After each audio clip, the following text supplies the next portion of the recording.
Hello students, स्वागत है आप सभी का एक बार फिर से हमारे इस ऑफिशियल यूट्यूब चैनल में जिसका नाम है एसोल सॉल्यूशन। मैं चंदन कुमार हाजिर हूँ आप सभी के सामने अपनी एक और नई वीडियो के साथ। सो गाइस, आज की इस नई वीडियो में हम बात करने वाले हैं उन सभी स्टूडेंट्स के लिए जो कि इग्नू के मास्टर ऑफ पॉलिटिकल साइंस के स्टूडेंट्स हैं और वो निर्जातीयता को पढ़ना चाहते हैं। ये एक ऐसा कॉमन टॉपिक है जो आपको MPS 003 में भी और MPS 004 में भी पढ़ना पड़ता है। इसके अलावा वे सभी स्टूडेंट्स जो मास्टर्स के स्टूडेंट्स नहीं है, चाहे वो ग्रेजुएशन के स्टूडेंट्स हैं, बट वो निर्जातीयता को भी पढ़ रहे हैं, तो आज की नई वीडियो उन सभी के लिए इंपॉर्टेंट है क्योंकि इस चैप्टर से आप सभी के एग्जाम में एक क्वेश्चन बनता ही है।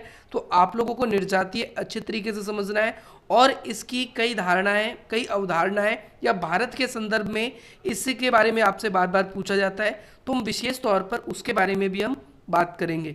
तो चलिए सबसे पहले हम ये समझेंगे कि निर्जातीय है क्या, और इसके बाद में फिर और भी क्वेश्चन जो आप सभी के एग्जाम में पूछे जा सकते हैं, हम उसके बारे में भी अलग से वीडियो में बात करेंगे। ये निर्जातीयता का जो कॉन्सेप्ट है ये आप लोगों को इस सिंगल वीडियो में आप लोगों को अच्छे समझना है और जिस तरीके से आपको बताया जाए आपको उसका नोट्स प्रिपेयर करना है। तो सबसे पहले निर्जातीयता आखिर है क्या, निर्जातीयता कहते किसको है, निर्जातीयता से आप क्या समझते हैं, ये सारे क्वेश्चन सेम है। निर्जातीयता उन लोगों के एक ऐसे समूह के संगठन को माना जाता है, यानी निर्जातीय लोगों का एक ऐसा समूह या लोगों के समूहों का एक ऐसा संगठन है जो सांस्कृतिक लिहाजे से या फिर भाषा के लिहाजे से, धर्म के लिहाजे से या अपने इतिहास के लिहाजे से वो अपनी एक अलग पहचान रखते हैं। यानी सामान्य शब्द में हम कहें तो कुछ ऐसे लोग, एक ऐसा समूह लोगों का जो संस्कृति की वजह से, भाषा की वजह से, धर्म की वजह से या फिर अपने इतिहास की वजह से समाज में एक अपनी अलग सहज गुण रखते हैं और अन्य समूहों से भिन्न होते हैं। यानी अगर हम देखें ये सामान्य तौर पे जो ऐसे लोग होते हैं उन सब से भिन्न होते हैं, यानी अलग होते हैं, तो ऐसे लोगों को निर्जातीय की कैटेगरी में रखा जाता है। अगर आप इसके नाम्स पे जाएंगे, निर्जातीय, निर्जातीय का मतलब है कि ऐसी जाति जो सामान्य से भिन्न है। आप लोग ध्यान रखेंगे। और इनकी भिन्नता का क्या कारण है, तो 4 कारण हो सकता है। इनका अपना एक अलग इतिहास है, इस वजह से। इनका अलग एक मजहब या धर्म है, इस वजह से। इनकी भाषा या बोली अलग है, या फिर इनकी सांस्कृतिक पहचान जो है वो एक अलग है, इस वजह से। निर्जातियों का जो ये संगठन है ये हो सकता है एकल हो। एकल मतलब सिर्फ इनके अंदर अपनी ही जातियाँ हो, या फिर एक से अधिक सहज गुण वाली हो सकती है। यानी हम निर्जातीयता ऐसे भी समूहों को कहते हैं जिसके अंदर सिर्फ एक ही अलग प्रकार की संस्कृति या जाति नहीं, बल्कि अलग अलग प्रकार की, भिन्न भिन्न प्रकार की जातियाँ या जाति के लोगों के जो समूह होते हैं वो कहलाते हैं।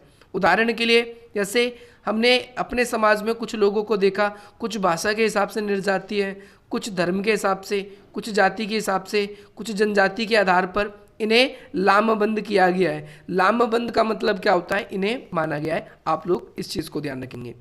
इसके बाद में एक विद्वान है जिनका नाम है दीपांकर गुप्ता। दीपांकर गुप्ता जी कहते हैं निर्जाति लामबंदी, यानी निर्जाति की श्रेणी में ऐसे लोगों को या ऐसे संप्रदाय के लोगों को रखा जाता है, या उन्हें अदल बदल करके उनका प्रयोग नहीं, बल्कि अलग अलग रूप से कराए इन्होंने। देखिए दीपांकर जो गुप्ता जी हैं इन्होंने बताया कि जो लामबंदी शब्द है, एक तो ये अलग है और सांप्रदायिकता जो है ये शब्द अलग है। कई लोग सोचते हैं सांप्रदायिक आधार पे निर्जातीय होते हैं, ऐसा नहीं है। निर्जातीय ऐसे लोग होते हैं जो लामबंदी होते हैं और सांप्रदायिकता एक अलग होती है। दोनों के बीच में इन्होंने भेद करवाया है, यानी अंतर बताया है। मैं दोनों के बीच में आप सभी को अंतर भी बताऊंगा। निर्जातीय आप सबको पता चल गया कि एक ऐसा समूह होता है जो किसी भी देश के अंदर, राष्ट्र के अंदर अपनी एक अलग संस्कृति, अपना एक अलग इतिहास, अपना एक अलग धर्म और अपनी एक अलग जाति की वजह से वो अलग माना जाता है। लेकिन अगर हम सांप्रदायिकता की बात करें तो सांप्रदायिकता जो है वो एक सामाजिक कारण है। जब लोगों के साथ में भेदभाव किया जाता है तो वो सांप्रदायिक कहलाता है। वो भेदभाव चाहे वो सामाजिक आधार पे हो, चाहे वो आर्थिक आधार पे हो, या फिर वो किसी अन्य आधार पर भी भेदभाव हो, अगर वो भेदभाव किया जाता है तो वो सांप्रदायिकता की कैटेगरी में आता है। और सांप्रदाय से ही संप्रभु शब्द आप देखेंगे रिलेट करते हुए, बट दोनों अलग अलग शब्द हैं। संप्रभु राज्य का मतलब होता है एक ऐसा देश जो कि अपने निर्णय खुद ले सके। और सांप्रदाय का मतलब होता है एक ऐसा सामाजिक वर्ग जिसकी कोई खास पहचान उसके सांप्रदाय के आधार पे होती है, या तो वो जातिगत हो सकती है, या तो वो भाषागत हो सकती है, या फिर वो उसकी धार्मिक हो सकती है। तो भाई राष्ट्र निर्माण में निर्जातीय जो है वो कई तरीके से भारत को चुनौती दे रहा है। राष्ट्र निर्माण में निर्जातीय जो है वो भारत को कई प्रकार से चुनौती दे रहे हैं। जैसे अलग अलग आंदोलन चल रहे हैं, जैसे उत्तर पूर्व में आंदोलन चल रहे हैं, जैसे तमिलनाडु में आंदोलन चल रहे थे, जैसे पंजाब के अंदर आंदोलन चल रहे हैं, जैसे जम्मू एंड कश्मीर में।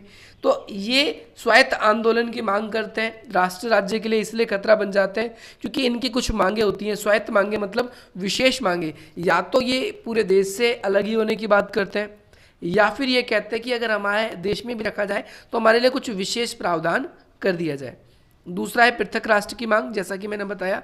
जब हम इसके एग्जाम्पल्स पढ़ेंगे जिसके अंदर जैसे उत्तर पूर्व के कौन कौन से जगह है जहाँ पर इसकी मांग की जाती है, तो इसके बारे में बात करेंगे हम उस जगह पर। ठीक है, जम्मू कश्मीर के बारे में भी, तमिलनाडु के बारे में भी, अलग अलग जगहों के बारे में, तो एक एक करके आप सभी को सारी वीडियोस मिलती रहेंगी। और बाकी जैसे जैसे आ जाएंगी तो आप लोग आई बटन पे क्लिक करके देखते रहेंगे। कई बार ये विद्रोह के रूप में हमें, रेबल के रूप में हमें दिखाई देता है कि भाई ये जो निर्जातीय लोग हैं ये अपनी पहचान को, अपनी संस्कृति को, अपने धर्म को, या जो भी इनका समूह की एक खास वजह है उसको बचाए रखने के लिए कई बार ये विद्रोह कर देते हैं। और इनकी पहचान की क्या क्या चिन्ह हो सकती है, तो अब इनकी चिन्हों की भी बात कर लें हम। तो इनकी या तो जनजातीय कोई चिन्ह हो सकता है, भाषाई आधार पे हो सकता है, धार्मिक आधार पे हो सकता है, जातिगत आधार पे हो सकता है, और इसी आधार पे हम इनको क्या करते हैं, कैटेगराइज करते हैं। तो ये आप सभी के लिए एक कंप्लीट वीडियो रही जिसमें हमने निर्जातियों के बारे में पढ़ा। जैसे आने वाले पेपर में आप लोगों को और भी कोई क्वेश्चंस आते हैं आप सभी के, जैसे मैं आप लोगों को दिखा देता हूँ। जैसे भारत में एक क्वेश्चन है, लॉन्ग क्वेश्चन है, ये क्या है, लॉन्ग क्वेश्चन। इस क्वेश्चन में आपको दिक्कत हो जाएगी अगर आपके एग्जाम में आएगा कि भारत में निर्जातीय के प्रमुख मामले बताइए, तो इसके अंदर आपको उत्तर पूर्व के बताने, तमिलनाडु के भी बताने पड़ जाएंगे। तमिलनाडु को छोड़ दें आप एक तरीके से तो पंजाब के बारे में बताना पड़ जाएगा, जम्मू एंड कश्मीर के बारे में आपको बताना पड़ जाएगा।